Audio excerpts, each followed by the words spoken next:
भारत के पूरे मुस्लिम माशरे को पसमानदा करार दिया जा सकता है। सुप्रीम कोर्ट इस सिलसिले में समाअत करने की तैयारी कर रहा है।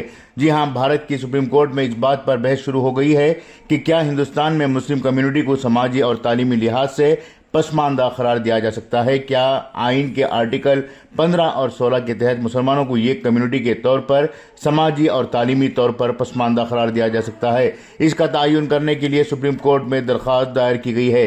सुप्रीम कोर्ट के 5 जजों की आईनी बेंच ने इस मामले पर समाअत शुरू कर दी है। इस बेंच की सरबराही नए CJI ललित कर रहे हैं। इसके अलावा justice Dinesh Maheshwari, justice Ravindra Bhat, justice Bela M Trivedi और जस्टिस JP पारदीवाला इस आईनी बेंच के रुकन हैं। जस्टिस ललित मुल्क के 39वें चीफ जस्टिस हैं। हिंदुस्तान के नए चीफ जस्टिस ने 30 अगस्त 2022 को अपना ओहदा संभाल लिया है। जैसे ही उन्होंने चार्ज संभाला, CJI ललित ने सुप्रीम कोर्ट की कार्रवाई को तेज कर दी है।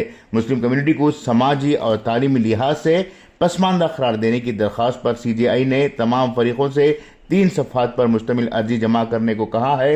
उन्होंने कहा कि इस सब को अपनी बहस को मुकर्ररा वक्त में मुकम्मिल करना होगा। CJI जस्टिस ललित ने कहा कि आज आईनी बेंच के सामने मुकदमात की फहरिस्त बनाने का मकसद ये है कि हम फैसला करना चाहते हैं कि इन मामलात की समाअत कैसे की जाए और कितना वक्त लगेगा। अदालत EWS को कोटा केस के आईनी जवाज के बारे में भी सुनने जा रही है। CJI ललित के 5 जजों की बेंच इसकी समाअत करेगी। ये पहला केस होगा जिसकी सुप्रीम कोर्ट की आईनी बेंच समाअत करेगी। मंगल को वो मामला दर्ज हैं जिन पर ये बेंच समाअत करेगा।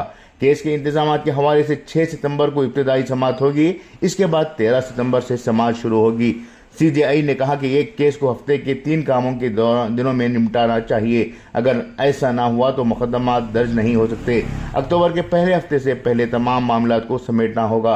उन्होंने कहा कि 14 मुकदमात में हर एक के लिए नोडल वकील मुकर्रर कर रहे हैं। नोडल वकील को वक्त के बारे में मुतला करना होगा कि ताकि अगले मंगल के बाद मामलात की समाअत की जा सके। सुप्रीम कोर्ट ने एडवोकेट शादाब फिरासत, महफूज कनवा अग्रवाल और जोशी को नोडल एडवाइजर मुकर्रर किया है। ब्यूरो रिपोर्ट, इनकलाब न्यूज़, नई दिल्ली।